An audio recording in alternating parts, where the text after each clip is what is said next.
আমাদের বিগত মানে 24 তারিখ পর্যন্ত লাস্ট একটু জোরে প্রোডাকশান হয়েছে এখানে, আর 96 সাল থেকে এই প্রোডাক্টটাই চলছে।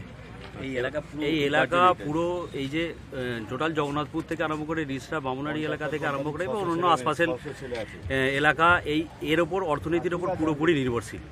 তো এই ফ্যাক্টরির উপর আমরা সম্পূর্ণ নির্ভরশীল এবং আমাদের সাথে জড়িত আরও 10,000 ফ্যামিলি মেম্বার টোটাল এর ওপর নির্ভরশীল। তো আমরা চাই এই ফ্যাক্টরি চালাবার পক্ষে, কিন্তু বিগত কয়েকদিন বেশ কিছুদিন থেকে ম্যানেজমেন্ট এখানে বাই প্রেসারাইজ কিছু লোককে ভিআরএস করতে বাধ্য করা হয়েছে এবং উনি ডিএলসি অফিসে যে নোটিশ করেছেন, আমাদের বোর্ডে এখানে মারাও আছে, তো এখানে নোটিশ করেছেন যে আমরা নাকি স্বেচ্ছায় ভিআরএস নিয়ে চলে যেতে চাইছি, আমরা কাজ করতে চাই না, কিন্তু সম্পূর্ণ এটা মিথ্যা।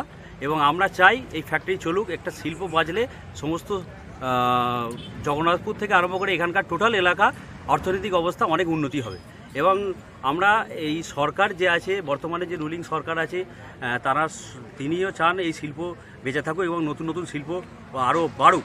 তা আমরা সেই সহযোগিতায় এগিয়ে যেতে চাই এবং ম্যানেজমেন্টের সাথে সব রকমের সহযোগিতার জন্য এগিয়ে এসেছি, কিন্তু ম্যানেজমেন্ট সম্পূর্ণভাবে ভুল বুঝে এবং আমাদের ইউনিয়নের মধ্যে থেকে কিছু বড় মাতাকে নিয়ে সম্পূর্ণভাবে একটা ইনলিগাল প্রসেস ব্যবহার করে এখানে লোককে ভিআরএস দিতে বাধ্য করেছে, শ্রমিকদের অন্ধকারে রেখে, একদম সম্পূর্ণভাবে অন্ধকারে রেখে, যার জন্য আজকে আমাদের যা পরিস্থিতি দাঁড়িয়েছে, আমাদের আর্থিক অনটনের ব্যাপারে বিরাট ব্যাপার। এবং গত মাসে প্রায় 20-25 দিন পরে মাইনে দিয়েছে, তাও অনেক রিকোয়েস্ট করার পর।